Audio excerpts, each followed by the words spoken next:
যে ডিসকাশনটা করতে চাই, অনেকটা লজ্জিত হই এরকম আলোচনা করতে গিয়ে, এবং এই লজ্জার ভাগিদার আমি একা না, আপনারা সবাই। বিব্রত হতে হয় এবং খুব অবাকও হতে হয়। বাংলাদেশ দলের ক্যাপ্টেন নাজমুল হোসেন শান্ত আনুষ্ঠানিক প্রেস মিটে তিনি বলেছেন যে বাংলাদেশ দলের সামনে যে সেমিফাইনালে যাবার যে লক্ষ্যটা ছিল, যে টার্গেটটা সেট হয়েছে, যেই টার্গেট আজকে সকালবেলা ফেসবুকে স্ট্যাটাস দিতে দিতে আমরা মুখস্থ করে ফেলেছি, যে লোকটা ক্রিকেট পছন্দ করে না তাকেও মুখস্থ করিয়েছি, কিংবা আমাদের দেশের বাইরের বন্ধুরা বোঝার চেষ্টা করেছিল যে বাঙালি এই বন্ধুদের কি হলো, সেই ব্যাপার নিয়ে একটা উদ্বেগ তৈরি করেছি। সেই জায়গায় বাংলাদেশ দলের মেন্টালিটি ছিল তারা যদি প্রথম 6 ওভারে 3 উইকেট কোনোভাবে হারিয়ে ফেলে, মানে প্রথম 3 উইকেট পর্যন্ত তারা হার যাবে, তাহলে তাদের লক্ষ্য হচ্ছে নর্মালি এই ম্যাচটা কিভাবে জেতা যায় সেই লক্ষ্য নির্ধারণ করে ব্যাটিং ক্যারি অন করা। ভাবতে পারেন কতটুকু অবাস্তব, কতটুকু লক্ষ্য বিপর্জিত, বিব্রতকর, লজ্জার পরিকল্পনা নিয়ে বাংলাদেশ দল আজকে আফগানিস্তানের বিপক্ষে খেলতে নেমেছে। 12.1 ওভার অথবা 12.3 ওভার অথবা মতান্তরে 12.5 ওভারে বাংলাদেশের যে লক্ষ্য অর্জনের যে ইকুয়েশনসটা সামনে ছিল, সেই ইকুয়েশনের সবকিছুই শেষ হয়ে যাবে যদি বাংলাদেশ 6 ওভারের মধ্যে 3 উইকেট হারিয়ে ফেলে। তাহলে এরপর বাংলাদেশ কোনো ট্রাই করবে না সেমিফাইনালে যাবার। বাংলাদেশ শুধুমাত্র মুখ রক্ষার জন্য, নিজেদের সিনা টান টান করবার জন্য আফগানিস্তানকে কিভাবে হারাতে পারে পরের ওভার্সগুলোতে পরের ব্যাটার যারা আসবে তাদেরকে নিয়ে সেই লক্ষ্যে ব্যাট করবে। কতটুকু হতাশাজনক পরিকল্পনাহীনতা, বিব্রতকর সিচুয়েশন, এবং একই সাথে আমরা যারা এই খেলা নিয়ে এত আবেগকে পুষে রেখেছিলাম তাদের জন্য কত অপমানজনক হতে পারে ক্যাপ্টেনের এই বক্তব্য, এবং ক্যাপ্টেনের এই বক্তব্য পুরো দলের বক্তব্য, ইনফ্যাক্ট পুরো দলের অবস্থান পরিকল্পনা। একটা দলের সামনে বাজে সুপারহিট শুরু করার পর সেমিফাইনালে যাওয়ার সুযোগ ভাই, 12 ওভার 1 বলের সমীকরণ মেলানোর জন্য সে তার সবকিছু করবে, সবকিছু করবে, হয় পারবে অথবা পারবে না, ইন বিটুইন কোনো চেষ্টা করবে না। সেই জায়গায় বাংলাদেশ দল আফগানিস্তানের বিপক্ষে একটা জয় পেলে আফগানিস্তানও বাংলাদেশের মতো করে পরের রাউন্ডে যাইতে পারবে না, এবং অস্ট্রেলিয়া চলে গেলে বাংলাদেশ আফগানিস্তান দুটাই সেম শক্তির দল, একই টাইপের দল, এটা আমরা প্রমাণ করতে পারবো আমাদের জাতির কাছে। এটাই লক্ষ্য হয়ে দাঁড়ায় যখন, তখন আসলে বলার কিছু থাকে না। দলটা যদি 12 ওভার 1 বলে 12 ওভার খেলে 10 ওভার খেলে 100 রানে অল আউট হতো, কষ্ট থাকতো না ভাই।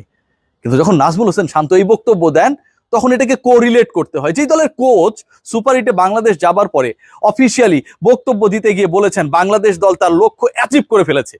ভাবতে পারেন বাংলাদেশ দল তার লক্ষ্য অ্যাচিভ করে ফেলেছে।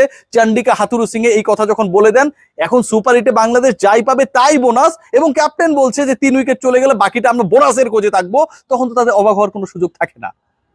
অথচ রিয়েলিটি মিলান, চন্ডিকা হাথুরু সিং প্রায় 45 লাখ টাকা প্রতি মাসে নেন, ডলারের দাম বেড়ে গেছে, তার স্যালারিও বেড়ে গেছে, এবং বাংলাদেশ ক্রিকেট বোর্ডকে বেশি পে করতে হয়। আগে 112 টাকা ছিল, এখন 117 টাকা হচ্ছে ডলারের দাম, যতটুকু আমি জানি ভাই, বিদেশ থেকে ঘুরে আসলাম তো, কিনতে গেলে আরো বেশি লাগে। যাই হোক, চন্ডিকা হাথুরু সিং এর যদি আপনি 17 টাকা করেও দেন, তাহলে যা দাঁড়ায় তাতে তার বেতন আগে 12 টাকাও যখন ছিল, ওয়েস্ট ইন্ডিজের ডাগ আউটে ডিজে ব্রাভো কিংবা ট্রটদের থেকেও বেশি।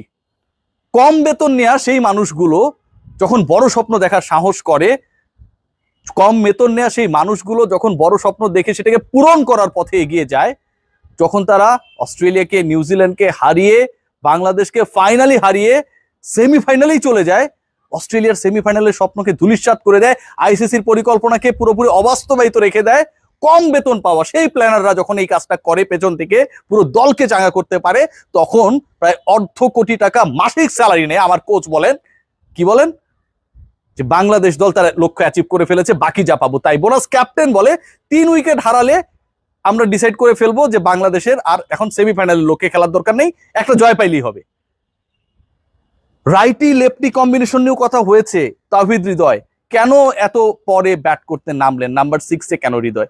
খুবই অবাস্তব একটা সিচুয়েশন। বাংলাদেশ যখন জয়ের লক্ষ্যে খেলবে, ওই 12 ওভার 1 বল আসতে আমরা যারা টিভি দেখছিলাম, যখন প্রায় 3.5-4 ওভার বাকি, তখন হৃদয় নামলেন 6 নাম্বার ব্যাটার হিসেবে 4 উইকেট যাবার পরে। অথচ এবারের বিশ্বকাপে বাংলাদেশের সবচেয়ে সুইট টাইমার অফ দ্য বলস হচ্ছে তাওহিদ হৃদয়।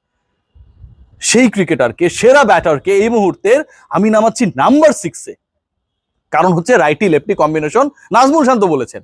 অথচ এই ক্যাপ্টেন চোখে দেখেন না যে রাইটি লেফটি কম্বিনেশন প্রতিপক্ষের ক্ষেত্রে খুব একটা দরকার পড়ে না। তারা তাদের রাইটি কম্বিনেশন নিয়েই বাংলাদেশের বিপক্ষে অর্ধশতাধিক রানের পার্টনারশিপ করে, এবং আফগানিস্তানের পুরো রানের 70% তারাই করেছেন 2 ওপেনার।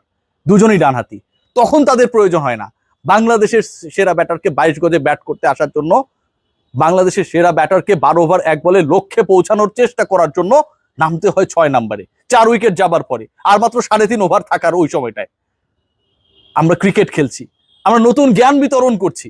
আজকে যখন শান্তই কথাগুলো বলছিলেন সেই সময় সেই জায়গাটায় অনেক বিদেশি সাংবাদিক ছিলেন, প্রতিপক্ষের লোকজন ছিলেন, প্রতিপক্ষ যারা মাঠে নেমেছিল তারা ছিলেন, এবং সবচেয়ে লজ্জিত হয়েছে, বিব্রত হয়েছে যারা সেখানটায় না থেকেও ছিলেন অস্ট্রেলিয়া, যারা মনে করছিল বাংলাদেশ জিতে গেলে, আফগানিস্তান হেরে গেলে তারাই সেমিফাইনালে যাবে।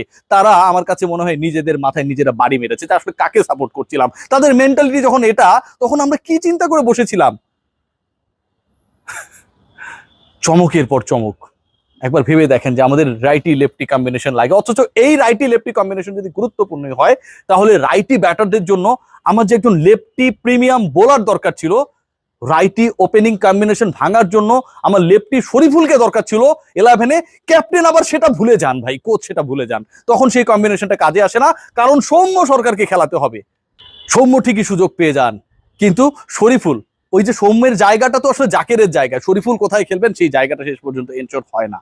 সৌম্য যতই ফেইলিওর হোক না কেন, গুড বুকে তিনি ভাই। পক্ষপাত দুষ্টতা যখন একটা জাতীয় দলের মধ্যে এভাবে প্রতীয়মান হয়, জাতীয় দলের কোচ, জাতীয় দলের ক্যাপ্টেন যখন উল্টো পাল্টা লজিক দেন, যখন পুরো জাতি 7 সকালে ঘুম থেকে উঠে 5:30টায় অ্যালার্ম দেয়, আবার 10 মিনিট ঘুমিয়ে নেয়, ঠিক 6টা বাজার 5 মিনিট আগে যেভাবে হোক টিভি সেটের সামনে অথবা মোবাইল স্ক্রিন অন করে বাংলাদেশ টসে জিতলো কি হারলো, বাংলাদেশকে ব্যাট করতে হবে নাকি বাংলাদেশ প্রথমে বল করবে, বাংলাদেশ প্রথমে ব্যাট করলে কত করবে, এই টেনশনগুলো নিয়ে সারা রাত যারা ঘুমাতে পারেন না তাদেরকে চরম লজ্জা দিয়েছেন নাজমুল হোসেন শান্ত তার বক্তব্যের মাধ্যমে। এবং এই বক্তব্যটা টিম ম্যানেজমেন্টের বক্তব্য, তার একার না, ভাবা যায়। তারপরও আমরা লজ্জিত হতে চাই না। একটা দল সেমিফাইনালে খেলার দ্বার প্রান্তে, সেই দল 3 উইকেট চলে গেলে আর সেমির লড়াইয়ে চেষ্টা করবে না, এই বক্তব্য সেই দলের দলনেতা বলেন। রাশিদ খানরা সামনে থেকে নেতৃত্ব দেন, দলকে জেতান, সেরা হন।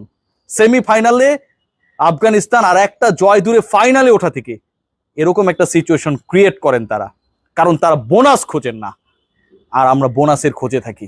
আমরা বোনাসের খোঁজে থাকি দেখে আমরা সেমিফাইনালে গুরুত্বই বুঝি না।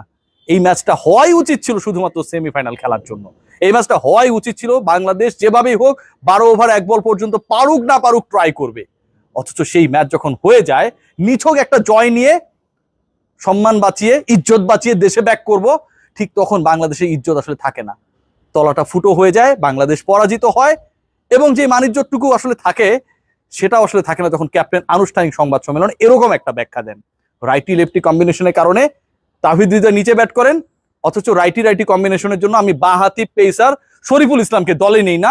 এই যখন হয় সিচুয়েশন, তখন আসলে আমার ক্যাপ্টেন ও ক্রিকেটটুকু কতটুকু বুঝে অ্যাপ্লাই করেন, আই হ্যাভ ডাউট। সবাই ভালো থাকবেন ভাই, টেক গ্রেট কেয়ার।